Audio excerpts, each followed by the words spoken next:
Fever, number 22, Caitlin Clark. She's got one of the hottest selling jerseys in sports, y'all. According to Fanatics, led by the one and only Michael Rubin, Clark's Indiana Fever jersey is apparently sold out in all sizes. Since Caitlin Clark joined the Indiana Fever this season, the team has released some truly startling statistics.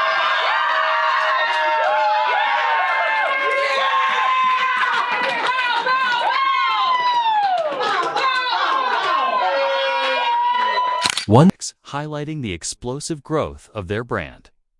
In addition to the jersey sales, Clark now has an 8-year, $28 million deal with Nike that will include her own signature shoe.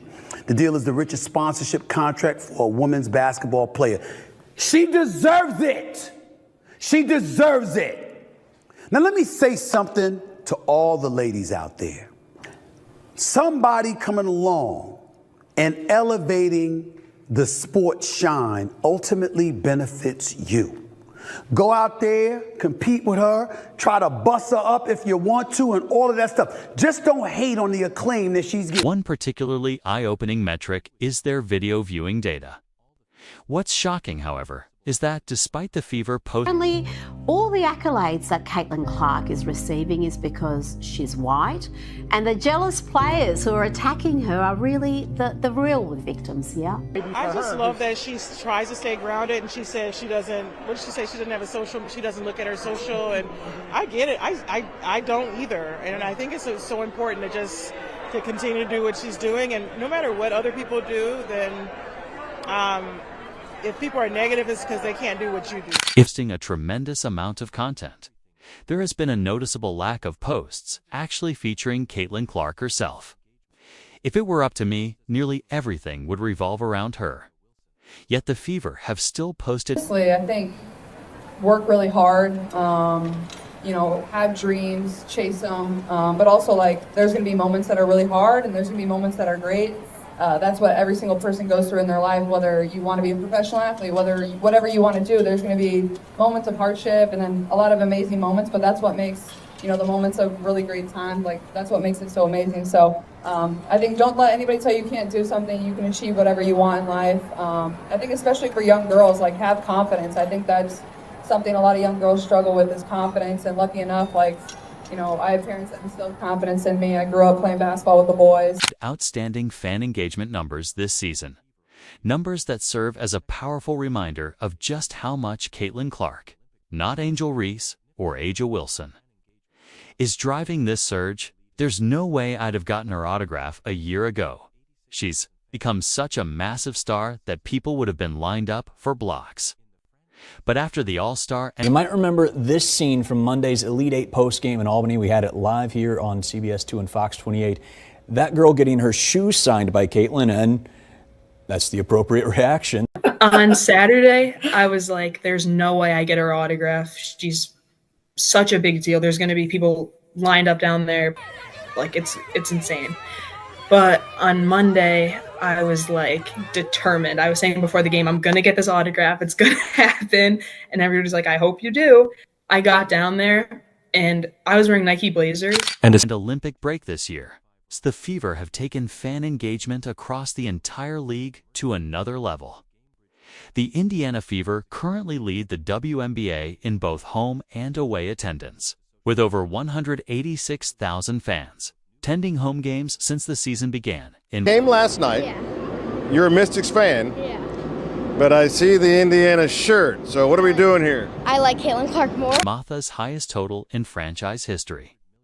You might remember that heartwarming scene from the Elite Eight postgame in Albany last year when a young girl got her shoes signed by Caitlin. That was the exact appropriate reaction. One fan recounted waiting determinedly after a game. On Saturday, I was like, there's no way I'm getting her autograph. She's such a big deal.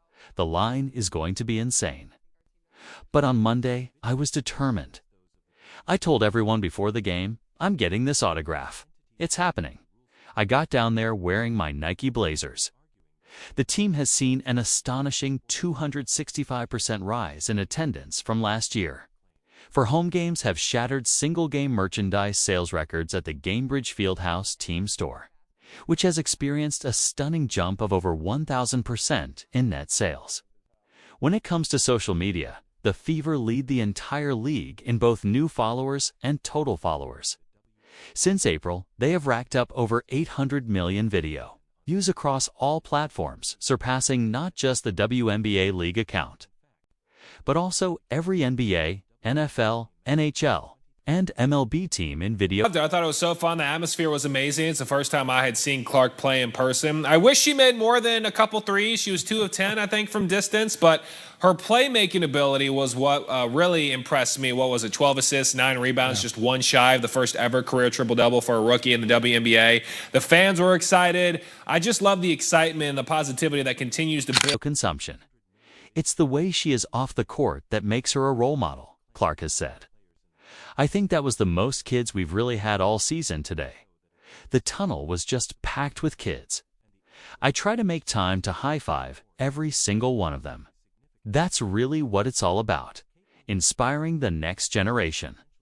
When your video views surpass those of the WNBA, NBA, and NFL leagues that usually dominate attention, that's absolutely astounding. I've been saying for months that Caitlin Clark might be the biggest sports personality in the entire country right now. And these numbers back that up completely. I feel like I was just that little girl, Clark reflected. I grew up around the game. I was those little girls I was always begging my dad to take me to basketball games, college games, anything. I always wanted to be around. Fans were excited to see her. We got a competitive game to the final ticks, which is what fans really wanted. The game. With 38 national TV games this season, the Fever are leading the WNBA by a wide margin. 10 of their broadcasts on networks like ESPN, CBS, and NBA TV have already set viewership records for those networks. In fact, one Fever game became the most watched WNBA game in 23 years. The 800 million video views are mind-blowing. But how anyone can still claim that other players in the league are primarily responsible for this growth is beyond me. The attendance figures, television ratings, and actual revenue from fans willing to pay premium prices to see Caitlin Clark all tell the real story. Caitlin Clark has also been asked about potentially joining Angel Reese in the new Women's Basketball League, Unrivaled. This league aims to give WNBA players a lucrative domestic off-season option so they no longer have to play overseas. Unrivaled will feature 30 players in a 3-on-3 format with 6 teams, all based in Miami. Several big names like Angel Reese, Kelsey Plum, and Jewel Lloyd have already committed. And they've even signed an NIL agreement with UConn star Paige Buchers-Clark. However, hasn't ruled it out, but made her current priorities clear. Honestly, I'm just focused on this right now. One thing at a time.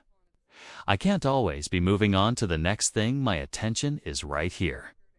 According to reports, Unrivaled will pay its players an average salary of around $250,000 more than $200,000 above the WNBA's current top salary. Many top WNBA stars still go overseas in the offseason to earn significantly more. The league's highest earners make roughly $250,000 during the WNBA season. But overseas contracts can reach. WNBA star Brittany Griner convicted today on drug charges in Russia. A judge sentencing her to 9 years in a penal colony. Griner, detained in Russia for more than 5 months, found guilty of intentionally smuggling vape cartridges of hashish oil into the country. She addressed the judge before the verdict was announced, holding a photo of her team in Russia, telling the judge she, quote, made an honest mistake. President Biden calling her sentence unacceptable, and the administration is again urging Russia to accept its prisoner proposal. $500,000 or even $1 million. For example, Brittany Griner was reportedly earning over $1 million a year in Russia for several seasons before her 2022 detention and conviction for bringing cannabis oil into the country, a case in which she insisted it was an honest mistake. Though the Russian court sentenced her to 9 years before prisoner swap brought her home, What's interesting is how many players will actually choose $250,000 over potentially much richer overseas offers from countries like China or Germany. And then there's Paige Buchers, who's being hyped as the next big star coming into the WNBA. Whether she have a massive impact remains to be seen. It will largely depend on her performance in next year's NCAA tournament, but the fact that she's already tied to Unrivaled through an NIL deal is notable. If Unrivaled wants to maximize viewership and truly thrive, they'll need Caitlin Clark involved. Because the data makes it clear, interest drops off sharply without her. To put it in perspective, Las Vegas Aces games are drawing around 500,000 viewers on average, while Indiana Fever games are pulling in roughly 2 million. The Chicago Sky aren't moving the needle much either. When it comes to video views, the Fever are outpacing the entire NFL. And content specifically about Caitlin Clark gets 5 to 10 times more views than typical NFL content. That tells you everything you need to know about where the real interest lies. Now, let's shift to a second topic. The introduction of 3x3 basketball in the Olympics has sparked a lot of discussion, especially given the United States' surprisingly poor standing in the discipline despite its entertainment value. Many top players are hesitant to participate.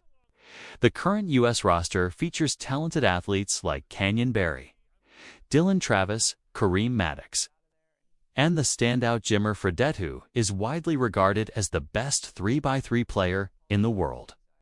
Fredette's career has had dramatic highs and lows. He was a college legend at BYU, struggled to stick in the NBA, then found massive success overseas. At one point, averaging 40 points per game in China, as the 3x3 format continues to grow. The U.S. faces real challenges building a dominant team. Current NBA players are ineligible because FIBA requires participation in sanctioned 3x3 events for Olympic qualification, and the 3x3 season overlaps heavily with the NBA calendar. That restriction, combined with low-pay U.S. Olympians, receive only about $37,000 for a gold medal, despite the games generating billions, makes it tough to attract talent. Former NBA stars like Dwight Howard or Dwyane Wade would be ideal, but their availability is complicated by existing commitments, including Ice Cube's Big 3 League, which actually prohibits players from competing in the Olympics. NBA Commissioner Adam Silver has faced criticism for the US's struggles in 3x3, particularly after embarrassing losses like the 21-6 defeat to the Netherlands. Many believe the NBA's heavy influence over USA basketball, often prioritizing sponsorships, for example. Nike deals over pure merits hurt roster selection. Players like Jaylen Brown have publicly expressed frustration that politics play too big a role.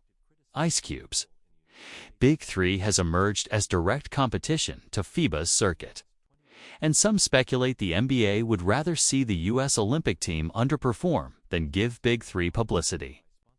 In response, Cube has offered $1 million prize for the gold medal team to play his Big 3 All-Stars in an exhibition, which could significantly raise the profile of American 3x3 basketball, until the eligibility rules and financial incentives change. However, the U.S. will continue to struggle to field its best possible squad.